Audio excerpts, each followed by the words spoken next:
তোমায় দেখে মনের ভেতর জাগলো ইমোশন, আমি প্রেমে পড়ে গেছি গো জেন্টলম্যান। সব জেন্টলম্যানদের জন্য ভালোবাসা থাকবে। ফার্স্ট অফ অল এমনিতেই অটোমেটিক্যালি আমার একটা বন্ডিং তৈরি হয়ে গেল রাজস্থানের সাথে, বিকজ আজকে রাজস্থানের ওপেনিং এবং আজকে আমার জন্মদিন। Thank you. আর ডেফিনেটলি ওনাদের দুজনকে অনেক অনেক শুভেচ্ছা জানাচ্ছি এত সুন্দর একটা আউটলেট করবার জন্য এখানে। কারণ একটা জায়গার অ্যাটমসফিয়ার দেখলেই, প্রথমে ঢুকলেই কিন্তু ওই জায়গাটার প্রতি একটা অন্যরকম ছবি আমাদের মনের মধ্যে ক্রিয়েট হয়ে যায় যে এই জায়গাটাতে গিয়ে আমরা শপিং করবো কিনা। আমরা ফার্স্টে ঢুকতে দেখে ডিসাইড করি। তো আমি যখন ভেতরে ঢুকছি তখন এই জায়গার অ্যাটমসফিয়ারটাই আমাকে অনেক বেশি আকৃষ্ট করে। আর দেখা যায় যে আমরা মা মেয়েরা অনেক সময় মিলিয়ে কাপড় পরি, অনেক ফেস্টিভ মোডে গিয়ে আমরা শপিং করি, কিন্তু ছেলেদের জন্য বা বাবা ছেলের জন্য ওইভাবে করে ওরকম জায়গা কিন্তু আসলে আমরা পাই না যেখানে এত কমফোর্টেবলি আমরা গিয়ে শপিং করবো। সেরকম একটা জায়গা তৈরি হয়েছে। আর বিয়ের কথা যেহেতু বলা হচ্ছে, গানে গানে যদি বলি তার একটা মজার গান ছোট্ট করে গাইতে চাই।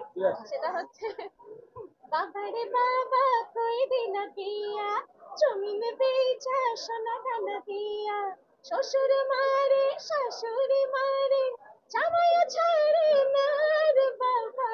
তো এটা একটা মজার গান ছিল ফিল্ম থেকে, বাট আজকে যেহেতু এটা ওপেনিং করেছে সিয়াম, সিয়ামের সাথে আমার খুব মজার একটা গান আছে, গানটার নাম হচ্ছে জেন্টলম্যান।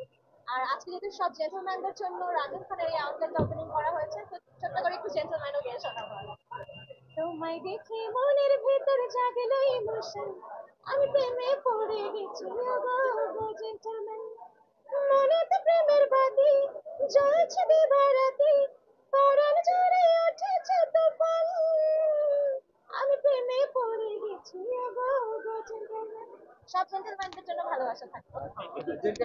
নিজের জেন্টলম্যানের জন্য কি এখানে শপিং করা হবে নাকি? Definitely definitely. কারণ হচ্ছে ওই যে আমি প্রথমে বলেছি যে আমাদের সাধারণত পাবলিক প্লেসে কি ওরকম একটা শপিং করা হয়ে ওঠে না। তো ছেলেদের জন্য যখন এরকম একটা জায়গায় এত সুন্দর একটা অ্যারেঞ্জমেন্ট করে সব ধরনের ড্রেস এখানে সাজিয়ে রাখা হয়েছে, কিন্তু শুধু ব্রাইডাল না, সব ধরনের ড্রেস পাওয়া যাচ্ছে। সো ডেফিনেটলি আমি আমার জেন্টলম্যানের জন্য আসবো এখানে।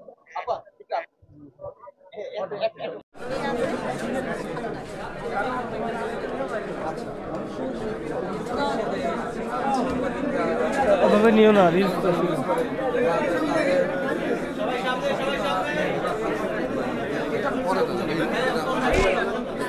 আসলে আমি বলবো যে আমি এদিক থেকে খুব ব্লেসড যে যে কেউ আমাকে নিয়ে কোনো হুট করে লিখে বসার কোনো নিউজ করবার আগে যখন সাংবাদিক ভাইরা ফোন করে বলেন যে আপনার এই বিবৃতিটাই যাবে, এবং আমার কথাটাই আসলে কি বলে এটাকে কমা দিয়ে আমার কথাটাই একদম বসিয়ে দেওয়া হয়, তখন খুব ভালো লাগে যে আমাদের কথার মধ্যে তো আসলে অনেক রকমের ইনফরমেশন আমরা নিজেরা পৌঁছতে চাই মানুষের কাছে। যেরকম যখন কোনো একটা খাবার সং করি তখন সেই গানটার যদি কারো সৃষ্টি হয়ে থাকে, কারো গাওয়া হয়ে থাকে, তাদের প্রতি একটা সম্মান জ্ঞাপন থাকে আমাদের।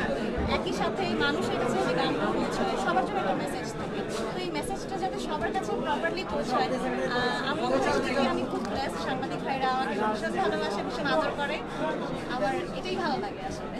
আচ্ছা আপু, আপনি সুকণ্ঠী গায়িকা, প্রতিষ্ঠিত, তার সত্ত্বেও আপনার মেয়েদেরই কেন? আমি মনে করি যে প্লেব্যাকের হয়তো আমার গাওয়ার সময় এখনো হয়ে ওঠেনি, কারণ সবারই তো একটা নির্দিষ্ট কোটা থাকে, সেই কোটাটা আমি একবারেই সব গান গিয়ে শেষ করে ফেলতে চাই না। যদি আমার ভাগে 5টা গান থাকে, আস্তে আস্তে 2 বছর পর পর যেন গানগুলো আসে, লাইফ টাইম যেন গান করে যেতে পারি, সবার ভালোবাসা যেন পাই লাইফ টাইম, এটাই আমার চেষ্টা। ঘুরে ফিরে আমরা দু একজন গায়িকাকে এই সিনেমাতে গান গাইতে দেখি এবং গানগুলো জনপ্রিয়, সেই জন্য কি তারা বারবার সিনেমা প্লেব্যাক করছে না তারা কোনো সিন্ডিকেট মেকিং করছে? আমি আসলে সিন্ডিকেট বলবো না, এমনিতেই আমাদের দেশের সিনেমা অনেক কম হচ্ছে, কারণ যত বেশি সিনেমা হবে আমাদের আর্টিস্টের সংখ্যা তো অনেক বেশি, আমরা দেখা যাবে আর্টিস্টরা অনেক বেশি গান গাওয়া সুযোগ পাবো। কারণ আপনি যদি বলেন যে একজন নায়কের ছবি সবাই দেখছে, সেটা যেমন হতে পারে না, কারণ নায়ক নিজে প্রডিউস করে, নিজে যে কোনো সিনেমা আমাদের উপহার দিচ্ছে, আমরা সেগুলো দেখার সুযোগ পাচ্ছি। মানুষ যত পেট্রোনাইজ করবে, সিনেমা তত বাড়বে, আমরা তত বেশি গাওয়ার সুযোগ পাবো। আর সাবিনা ম্যাম অনেক বেশি গান গেয়েছে, তারা কি সিন্ডিকেট মেনটেন করেছেন? আসলে তো তারা ভালো গাইতেন। তো এইরকমই আমার মনে হয় এখন যারা গাইছে এই সময় তারা বেস্ট গাইছেন, এই জন্য তারা এখন গান গেয়ে যাচ্ছেন। হয়তো আমাদেরও সময় আসবে তখন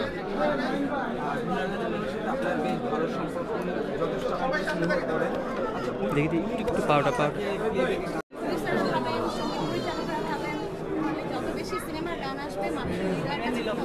আপনি একটু প্রশ্ন করুন ওনার শেষ হলো। প্রস্তাব পান।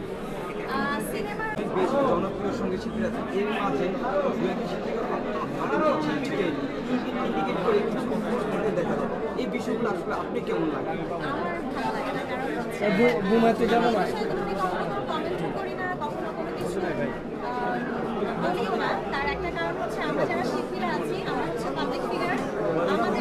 আমরা যা করবো, আমরা কি খাবো, কি কোথায় ঘুরবো, কোথায় কি কথা বলবো, প্রত্যেকটা কথার একটা ইনফ্লুয়েন্স কিন্তু আমার অডিয়েন্সের উপরে পড়বে। সো আমার ওইটুকু সেন্স থাকতে হবে, আমাকে বুঝেই কথা বলতে হবে যে আমি কথাটা বলার পর কতজন মোটিভেটেড হবে, কতজন লাইফকে পজিটিভলি দেখবে। So, আমি আগে নিজেকে পজিটিভ তৈরি করবো, তারপরে আমি কোনো কথা বলা যাবে না। সোশ্যাল মিডিয়াতে কিছু লেখার আগে ওটাকে নিজে একটু ভেরিফাই করে নেওয়া যে কতটা পজিটিভ। আচ্ছা, আপনি শিল্পী